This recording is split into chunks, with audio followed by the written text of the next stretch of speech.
Larry, good to see you. Eric, it's great to see you on this bright, sunny, beautiful time in New York City. Larry, speaking of bright and sunny, climate change has been a priority for BlackRock for 2 years already. How would you grade your progress to date? Well, I don't give myself grades, and other people do. I would ask you, how do you grade us? But in terms of where we are moving as an organization, and I assume you asked the question, not me, but the firm. And Yes. so I would say clearly we are witnessing a real tectonic shift in the dialogues that we are having with our clients. More and more clients are asking how can they design a more sustainable portfolio. More and more clients are looking to put money into various sectors. Even this past week, Eric, we had a client said, is there any such type of a value-based sustainable portfolio? When you think about sustainability, it's mostly growth because you're investing in new technologies, or and so it has never been thought of as just a value type of product. It's more of a growth product. And more clients are looking at it across the spectrum of their portfolios. And depending on the type of client, Eric, some clients who have their business tethered to some liability, they're being judged versus an index or something. Those type of clients need a different type of sustainable portfolio that may even actually have hydrocarbons in that portfolio, but we use our analytics and data to try to pick the best of every industry. And so we're designing a portfolio that has better ESG or better sustainability metrics to it. And we're doing quite a bit of that. And then we have clients who are saying, I want to be rid of all the different old technologies, old science. I want to be investing in the new technologies, the new science. And so our job is to be working with the asset owners. And then from the other lens, Eric, in framing the question that he asked, how are we doing? The conversations we're having in our stewardship side related to the corporations and how are they moving towards to more of a sustainable position, how are they moving towards being prepared for transition? I would say there has been a dramatic change in the dialogue from 2 years ago. Yes. So let me frame it to you this way then. If you define, and you do, BlackRock's progress in terms of what it is doing for clients or what it's making available to clients, how far along are you relative to where you started and where you need to be? Well, where we need to be will intersect then where government is and where society is moving. I would tell you the capital markets is moving very rapidly. The capital markets worldwide is moving. This is that tectonic shift that we identify to all the CEOs. So I would say that if I'm judging the question through the lens of conversations and changes of behaviors, it's enormous from 2 years ago. If you ask me related to what percent of their portfolios are being managed through the lens of sustainability, we're still very early. Also, we do not have as much data as we need in terms of understanding how corporations are moving forward too. As you know, in my letters, I did ask for every company to report under SASB and TCFD. That is accelerating very rapidly. We believe this is going to accelerate even more in the coming months and years, whether it is because of government actions or what we are asking. But Eric, in my 44 years of doing this, I've never seen the speed in which this narrative is evolving and changing. I've never seen a speed in which portfolios are being changed. But we're at the very early beginnings of this. I believe there will be a future, Eric, that all investments are going to be looked through sustainability. I believe that we are not going to see 100% of client portfolios. are going to be judged through the lens of sustainability as a risk factor. Yes. How long does that take?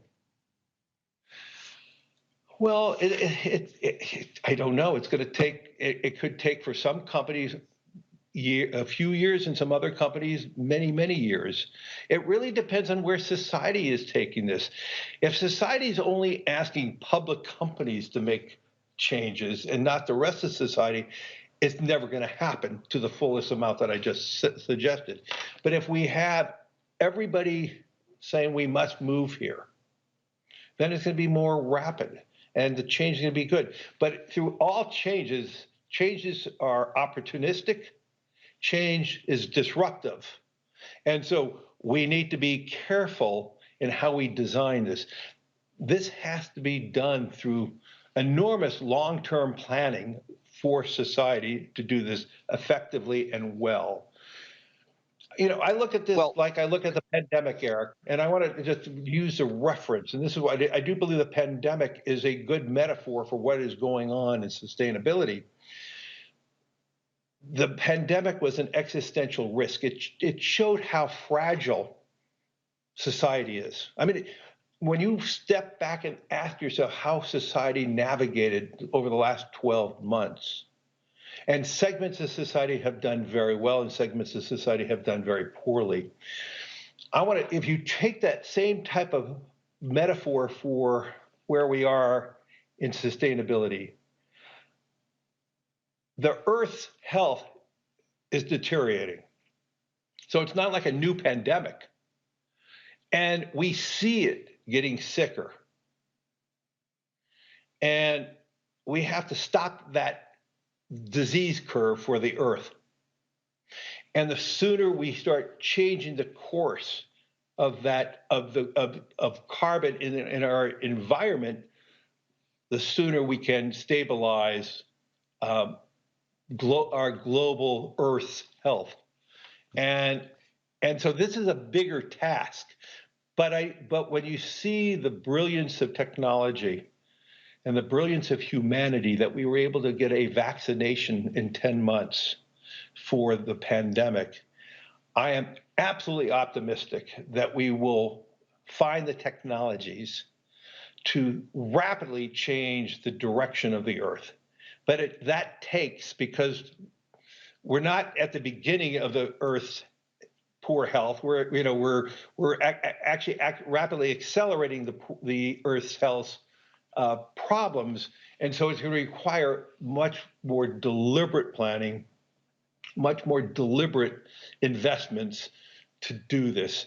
And it just can't be done by BlackRock and other asset managers asking public companies to make changes.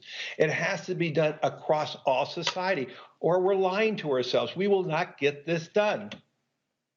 So let me ask you this, Larry. We now have a very good idea of what President Biden is going to do about the climate crisis.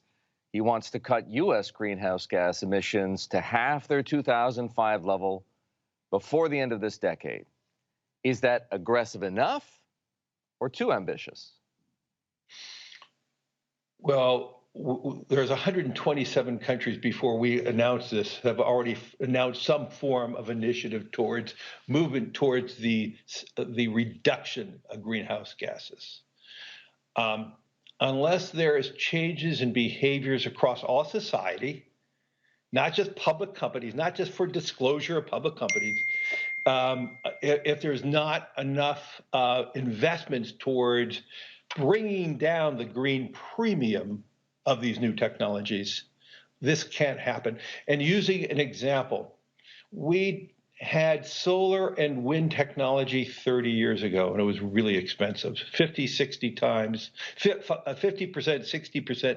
60% greater than the cost of coal. 30 years later, wind and solar is cheaper than coal. We don't have 30 years. I mean, the president proposed a 9-year reduction. And so to do this is we're going to require an enormous change in technology. Right now, biofuels are 50% higher than hydrocarbons. Green hydrogen depending on the plant, 30 to 50% higher. For us to do this and to continue to have economic growth, it is about new technologies and new investments. I mean, 10% of the carbon footprint is from coal and cement. I have not heard anyone talk about how are we going to change that. You mean steel and cement, no? Steel and cement, yes. And so it's going to require new technologies to sequester carbon. And through the new technologies, let me just finish this one point. Because of the new technologies, there's going to be hundreds of new unicorns.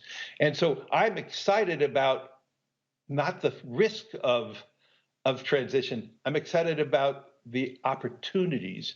I also believe, and this is where some people disagree with me, I believe part of the solution is going to be the traditional hydrocarbon companies too.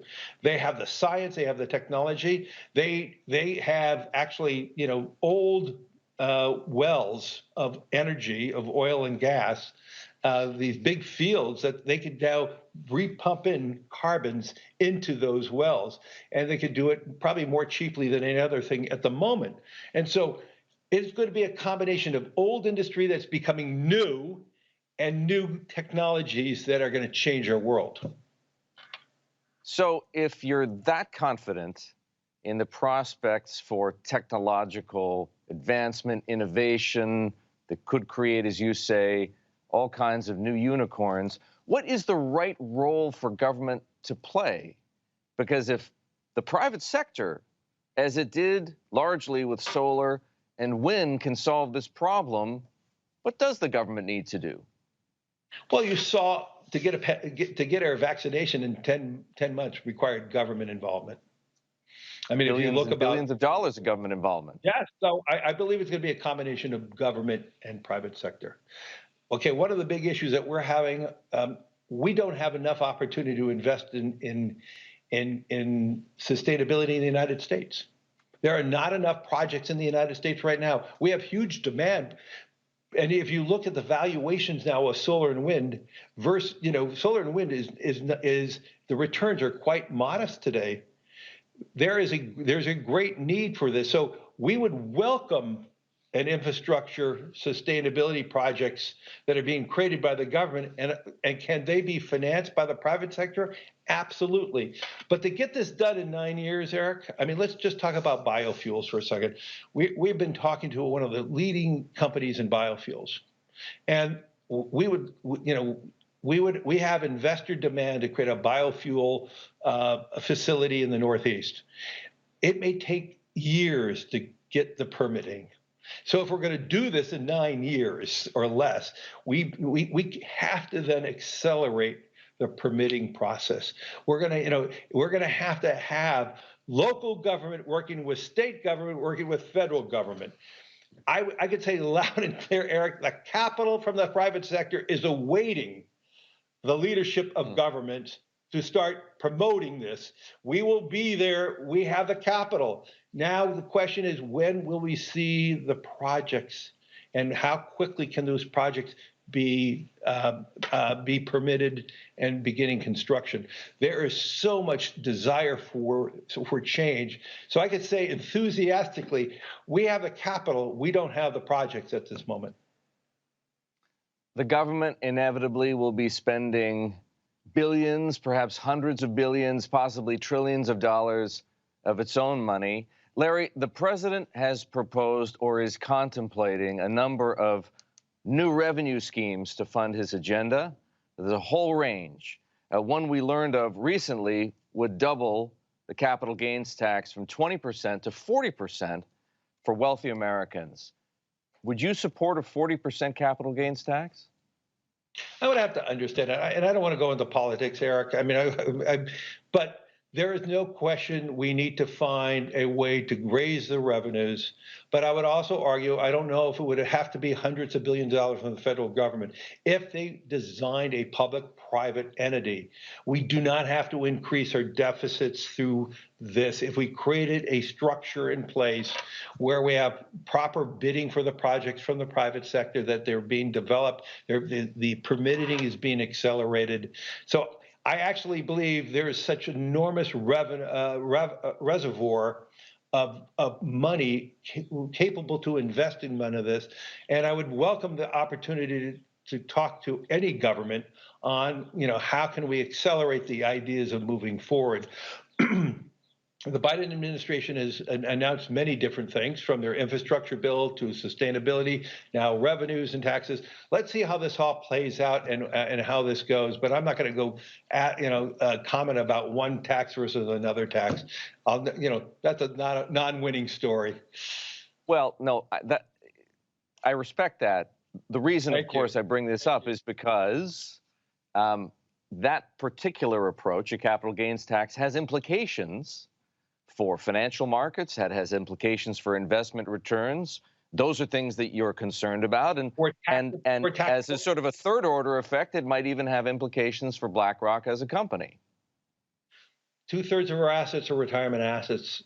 These are non-taxable entities, and obviously large pools of our money are non-domiciled in the United States too, whether from Europe or the Middle East or Asia, or wherever.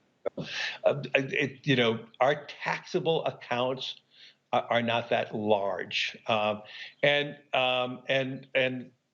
keep in mind, since you asked the question related to individual monies, this is one of the reasons why we bought Aperio to do tax-advantaged types of investments. So we are anticipating rising taxes as an organization, and this is going to be a major component of our wealth management platform. But when I think about all our clients worldwide, it's a small component of our platform, and I would tell you it's not going to change 90+% of our clients' behaviors. Larry, you were among the first CEOs in asset management to say climate risks are investment risks, and you've asked companies to disclose those risks.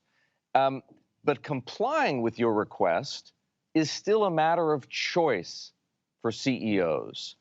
What if it weren't a choice? If the United States really wants to take a global lead on climate change, shouldn't disclosure of those risks be a regulatory requirement? Great question. It is becoming a regulatory requirement in Europe. And so the key that we have been asking every government, we want to have one taxonomy. We want to have one system of measurement. We cannot allow an arbitrage between one place of the world versus another on how we disclose. We don't want to disadvantage our companies versus other ones. So we are urging all governments, and hopefully at a COP26 this fall, when the governments all come together, they try to harmonize disclosure. And once disclosure is harmonized and it's a level playing field, we are really excited about that, because right now we're living under different standards. And I've always said, Eric, I would love the private sector to do it before government ever imposes this.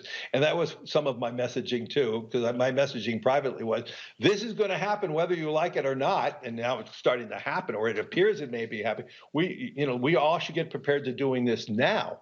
And what we have proposed with TCFD and SASB, if there's a better taxonomy, if there's better tools for measurement with consistency across the world, we're happy with that. But I want to just underscore again, if governments only ask public companies, not government officials, our public companies to do this, and we're not asking the rest of society doing this, we are then putting public companies at a disadvantage. And what I'm frightened of, if we only ask the hard questions to the public companies, many public companies that are moving slower or don't have good disclosures, they're all going to go private. And we don't change the results of the net zero world by companies going private. And that's a very good point. So how do you eliminate that arbitrage then, the public-private arbitrage? That's exactly what you're talking about. Well, the SEC does have powers over private equity firms and their portfolios. They now are, they have oversight over investment companies over a certain dollar amount. I don't remember what it was, a few $1 billion. So that's a start. But the bigger question is that we should encourage, as part of a country, that all companies are moving forward in this, public or private. Now, part of TCFD is scope 3, where you are then required to understand all your supply chain. And that's going to be, right now, that's going to be quite difficult if your supply chain is not moving fast enough. And so even the execution of how we implement what is already being discussed, TCFD, scope 1, we could all do. That's our own companies. We could do that. But then scope 2 and scope 3, when you're going down your supply chain, there lies the issue. And, I just urge every government, when I have a chance to talk to government, to focus on these things holistically, not just conveniently with public companies.